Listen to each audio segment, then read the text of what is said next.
Hi, everybody. Welcome to the Jimmy Dore Show. I'm here with one of my favorite writers, great journalist, Adam Johnson. He writes for Fairness and Accuracy in Reporting, and also for Alternet. Why do you think it is that mainstream news media, the Washington Post, New York Times, CNN, ABC, CBS, NBC, why do you think they're always on board when it comes to war?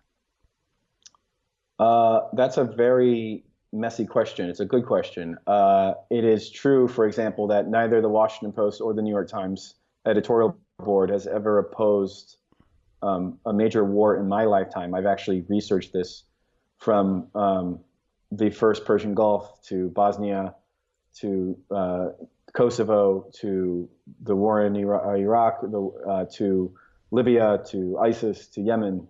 There hasn't been a war that they've ever actually opposed that the U.S. has been involved in.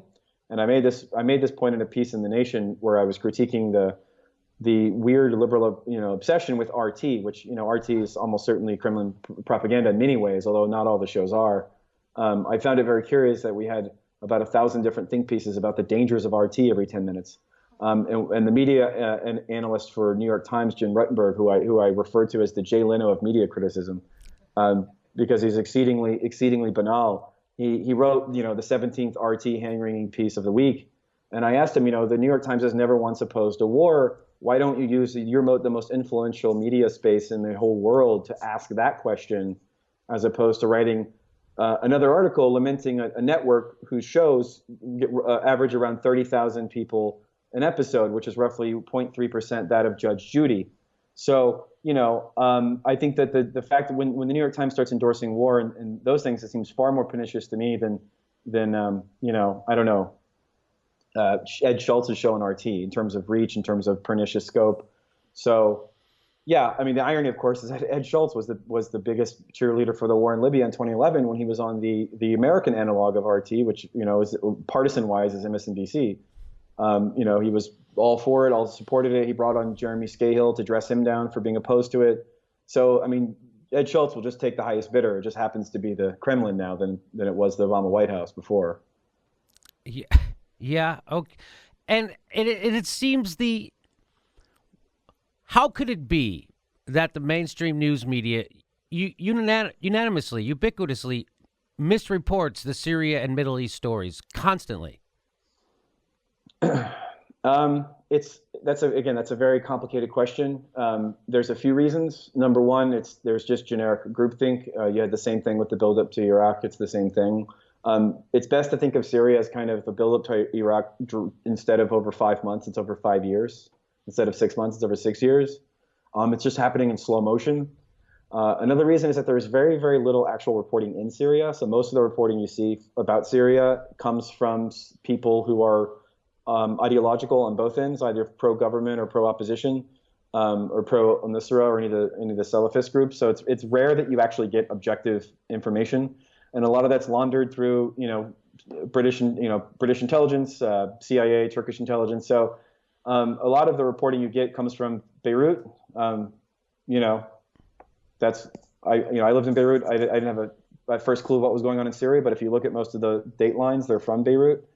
And then you have, I think you had people who tied themselves to a very simplistic narrative early on in 2011, because the Syrian government was so repressive and did so many, bad things, especially early on, that I think there was this idea of this romantic kind of freedom fighter that most of the media who were from there and had developed contacts within the opposition and within, maybe some shadier characters, I think that they kind of wouldn't let go of that black and white narrative, and so they had to keep the kind of the narrative up, if you will, and I think that's largely groupthink. And then I think again you also have the element of where they're getting their information from and to whom they're beholden. The national security orthodoxy surrounding Syria is very clear cut.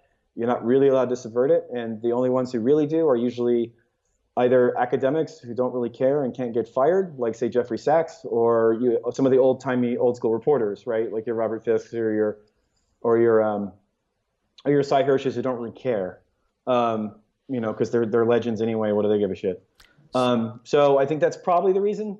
And then I think, it's a conflict without really any kind of clear-cut good guy. And I think that in the absence of that, people will take the bad guy that's the easiest one to take, the one that's going to get you published in BuzzFeed and The Guardian and the New York Times, because you're never gonna lose a career opportunity mimicking the U.S. national security line. Like you're never gonna be harmed by that.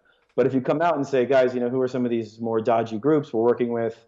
What is the CIA doing in Syria? What is the extent of their involvement? When you start asking those questions, that's not going to be good for you. Then they'll show you the door, or they'll call you a conspiracy theorist or some such. So I don't know. It's a conflict that has torn apart the left. It's torn apart Palestinian solidarity. It's torn apart a lot of friendships. So it's the easiest route to take is the official Vice, BuzzFeed, New York Times narrative. So that's what people do.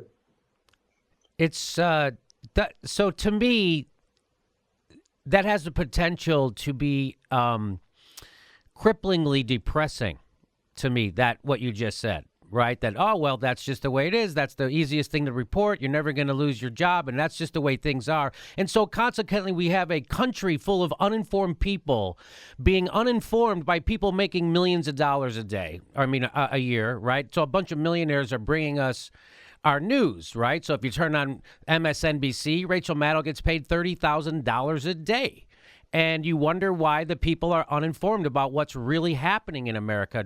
What do you think that's a result of do you think it's gotten worse, the media and their misreporting of the most important things, which is war? Do you think it's gotten worse since I don't know. I think the worst reporting ever was, in my opinion, even more so than Iraq, was the way Libya was covered. Yeah. The Libya invasion, which happened in about 10 minutes, was in retrospect, and the British government did its own investigation and basically found this was almost completely full of lies, and it was done so quickly and done with such hysteria and I think kind of moral extortion. This kind of ticking time bomb element of, if we don't invade now and bomb now, that Gaddafi's going to go around killing and raping and such and such. It was I think so that was 6 years ago. Has it gotten worse? I don't know. I think there's so much asymmetry of information. There's so little people actually know, and there's this rush to war. There's this kind of get on board, and if you're skeptical of the narrative, you're a Gaddafi apologist, you're a dictator apologist, you're a Assad apologist, and that kind of extortative Nate property is not something most young journalists really want to challenge. So I mean, Iraq was bad. Obviously, there's been 1,000 books written about that. A lot of your listeners may not be old enough to remember, but I mean, that was a 180-degree inversion of. The Washington Post headline the day after Colin Powell stood in front of the UN and read off the litany of lies about their chemical weapons program and their potential nuclear program was the headline was irrefutable. And it was the smug derision about how how could you possibly doubt, the intelligence.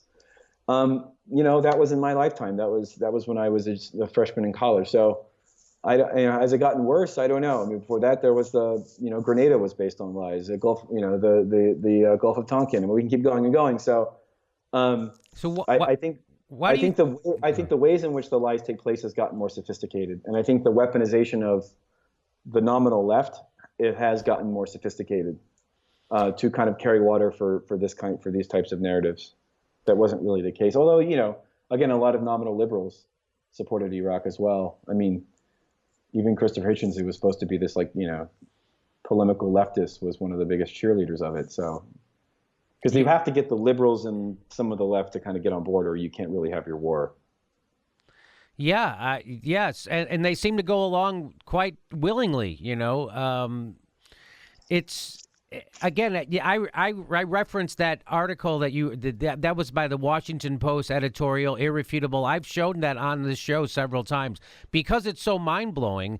The case, that was the editorial board. That wasn't just some blogger that they featured in their newspaper. That was the editorial board of the Washington Post telling you that if you doubt that Saddam Hussein has weapons of mass destruction and he's a threat to the United States, that there's something wrong with your thinking. That was what their editorial was saying. What's surprising about it is the degree of smugness. Yes. And then actually, I think only 6 months prior, they had editorials in the New York Times praising the coup against Chavez in Venezuela, talking about how they're gonna hand the government over to a respected businessman, how Chavez was a would-be dictator. So I mean, look, from coups to war, the editorial boards are their primary function is to defend, uphold, and provide the moral framework and moral scaffolding for American empire. That's their primary job. I mean, to ask why the Washington Post defends the national security interest is to ask why a fisherman fishes or an ice cream man sells ice cream. It's the fundamental property of what it is they do, and everything else is window dressing, in my humble estimation. So, when you say it's the fundamental part of what they do, why? Why is it a fundamental? I mean, I have my suspicions. Because it serves the class interest. I don't want to get too.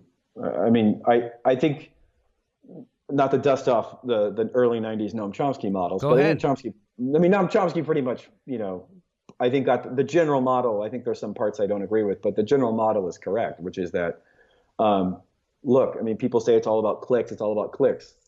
No, not really. It's the function of media, especially major media like that, is broadly ideological. Now it makes money around the margins, but if people really believe the sole purpose of media is to make money, then I would ask, why was there an official state newspaper in the Soviet Union? That never made money. No, obviously media is an inherent part of any society. And regardless of whether or not it makes money, it has to serve its function. And in our system, it serves a very specific class function. Broadly speaking, of course, there are exceptions. There is good journalism at the Washington Post. There is good journalism at the New York Times. But it is the exception, not the general rule, especially when it comes to the editorial or opinion side. So I don't know. The New York Times has supported every war. I think we actually looked at every single war since the New York Times inception. The only one it actually opposed was a very, very qualified, muddied opposition to Grenada in '83. So let's say we've had, the U.S. has involved itself from the Philippines to Korea. Let's say it's, I don't know, ballpark it, we'll say 50 or so wars, or let's say 30 or so wars. The fact that the New York Times has supported all of them, at how many wars do you have to go by before you realize this is not a coincidence? And you don't have to be a conspiracy theorist to use a little inductive reasoning, right? The Harlem Globetrotters for decades always beat the Washington Generals. I didn't need a smoking gun or an internal email to know that the game was rigged. I could just look at 100 out of 100 games and I could infer that there's something going on there. So why it is, I don't know.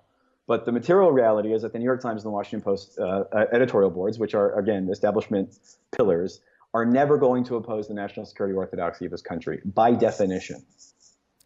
And so do you think that's why this, what I consider to be unbridled red baiting that I never would imagine would come back, has come back, and it's being, so like the Washington Post refers to themselves as the resistance, and so does the New York Times.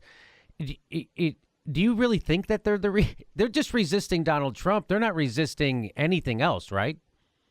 Yeah, Donald Trump has thrown a wrench into a lot of these models. The Washington Post, obviously changed its motto after Trump to "Democracy dies in dark." I'm sure they raise a lot of money acting as the kind of bulwark against Trump, and it is true they've done a tremendous amount of reporting on Trump, and that's good. Trump is the most powerful person in the world, and we can't lose sight of that fact, even though many of his enemies, maybe scumbags or neocons or, Jeff Flake and all these like shitheads that we otherwise don't like, he's still the most powerful person in the world. So to the extent the Washington Post is working to kind of get him impeached, I think that's probably good.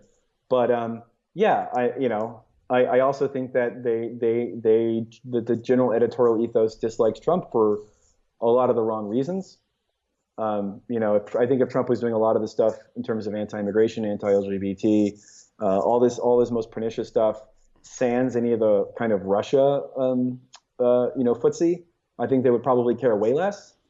I think, but his bizarre, whatever it is, relationship with Russia, I think, makes it to where it's almost a bipartisan issue in terms of the establishment, right? From your Marco Rubio's to your Nancy Pelosi's, that this is sort of the ultimate sin. And Trump's biggest problem is one of tone. And the Washington Post and all these guys fetishize tone above all. That it's about deporting people politely. It's about bombing Muslim countries politely. So yeah, that's probably his biggest sin. And there's an argument to be made that that's not a very coherent ideology in terms of opposing Trump. But and that's, of course, that's not to say that there isn't like a liberal base that hates him for ideological reasons. I think there is. And the extent to which one views Trump's relationship with Putin as some kind of cross-Atlantic right-wing alliance, there's a left argument against that. I don't find it particularly compelling, but I'm open to it. So yeah, I think Trump's biggest sin is largely one of tone and demeanor, and that he's not in the club. But look, as long as he wants to keep, turning Tehran into a parking lot and toes the line on Israel and basically toes the line on Syria with some exceptions, I think that he'll be like anyone else. I mean, again, what was the best week of press he had was the week he bombed the Syrian Air Force base, right? Because that was the Van Jones, and now he's presidential. And that's the thing that makes you presidential, returning to the normative national security orthodoxy. So, yeah. Yeah. So how do you maintain, your sanity? Like, I was, full grown up in the first Iraq War, and I saw what was happening. I saw the Kuwaiti ambassador's daughter lie in front of the Senate and say that they were taking babies out of incubators and throwing them on the ground. That was all made up. There was a lie. So we would go into Kuwait. Yeah, I actually forgot that one. Yeah, that was. Yeah, so what is it about the amnesia of the American people? Like, even nobody we know that MSNBC fired Phil Donahue because he was against the Iraq War. We know that happened. And then not one of their anchors ever mentions that again. No one ever it seems almost incredible, but it is incredible, but it's actually happening. That's it. Like, I guess my mind seems more blown than yours. I think it's because this kind of skeptical center left does not adapt its skepticism to new circumstance. So, for example, there was, you've seen 1,000 of these articles like Syria's not Iraq, right? And during Iraq buildup, you had a ton of articles saying, Iraq is not Vietnam, or Iraq is not the first Iraq war. And then in Vietnam, you said this is not this. So, like, the ways in which wars are sold advance in a very sophisticated way. And I think that Obama had an approach to war that was radically different than Bush, in the sense that it wasn't being quarterbacked from the vice president's office. It wasn't like as overt, there wasn't the anthrax panic. It was a very slow drip. It was largely run by the Central Intelligence Agency. It was kind of off the radar. And then it was put into this kind of color revolution moral framing that I think, again, it slowed it down. And a lot of the stuff that they accused Saddam Hussein of doing, 3, 4, 5, 10 years prior, Bashar al-Assad was in many instances both true and fake, although I think oftentimes true, was doing the things that we allege that he did. And so the moral pretext to the war, I think, was more, again, it was dragged out over a longer period of time. And I don't think that your normal skeptical left or liberals, I think, necessarily had the faculties to update how the war was going to be sold. And you saw this with Libya as well, that the ways in which it was sold were different than how we sold Iraq. It had the ticking time bomb was not, we're going to be nuked. The ticking time bomb was Gaddafi is going to do X, Y, and Z. And if we don't invade now, all hell's going to break loose. So I think that it's an issue of not necessarily, it's kind of a frog in a boiling water approach, where these things happen more slowly or they happen incredibly fast. And I think that people don't really have there's a poverty of information. We don't necessarily have all the information. We're not in these countries. And to the extent there is reporting in these countries, people, you had Vice in January of 2011, December of 2010, 2 months before the invasion, you had Shane Smith, in Libya, embedded with the rebels, talking about his friends, the rebels. And then the second, Gaddafi was strung up and sodomized with a bayonet and killed. You had the Vice account tweet out, how do you spell Gaddafi? D-E-A-D, dead. These are our friends, the rebels.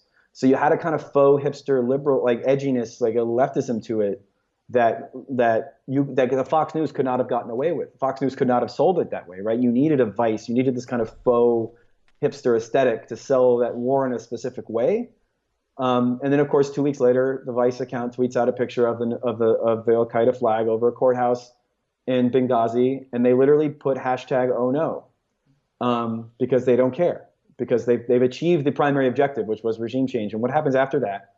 Lowell, right? It's Vice, right? We're just a bunch of irony hipsters. And you saw this with, just to a lesser extent, with Nicholas Kristof. Nicholas Kristof runs down to Libya, writes 6 different articles about how NATO has to bomb Libya and how these, we have to free these people. Nick Kristof hasn't written about Libya in over 6 years, or I'm sorry, about 6 years. He hasn't written since September 8th of 2011. So Nicholas Kristof, suddenly his heart bleeds for the Libyan people, right? And then the second the regime change is achieved, he doesn't give a shit. He doesn't write about them ever again. He doesn't go back. He doesn't check up on them. He doesn't talk about the slave trade. He doesn't talk about people that are running from these ISIS fighters. He just moves on to the next moral panic that he can help manufacture. And I think that shows the kind of cynicism of these type of regime change narratives. And again, your average person watching Vice or reading Nicholas Kristof doesn't necessarily, they don't have the faculties to see the bigger picture because of the nature of the way media works. So, to some extent, I feel like I remember I was kind of, in that extent too. So that's, I think that the ways in which these things are sold are different. And I think that so you say, how do people not get it? I think it changes, it changes and people don't necessarily have the ability to catch up. And, this is why the default position should generally be one of skepticism, because we have gone through this before. We are Lucy with the football. And I think that you don't necessarily get that type of skepticism, unfortunately, I think as much as you ought to.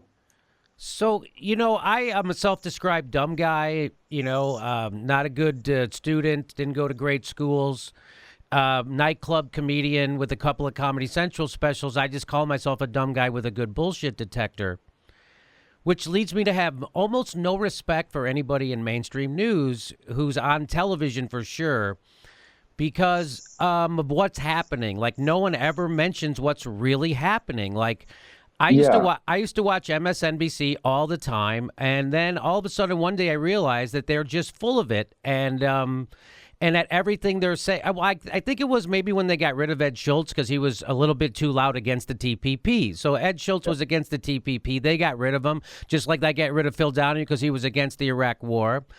And so now everybody who hosts a show on that network knows that Ed Schultz got fired because he was against the TPP. He knows that what the news is doing is failing again and leading us into World War III over completely manufactured BS, right? Yeah, well, there's a great line Colin Quinn said. He said comedians, we may be perverts and we may be assholes, but we're not going to lie to you. Hey, everybody, the next live Jimmy Dore show is August 16th. That's a Wednesday. New time, 9 p.m. 9 p.m. show. 9 p.m. show, August 16th in Burbank, California. Get your tickets right there or at jimmydorcomedy.com.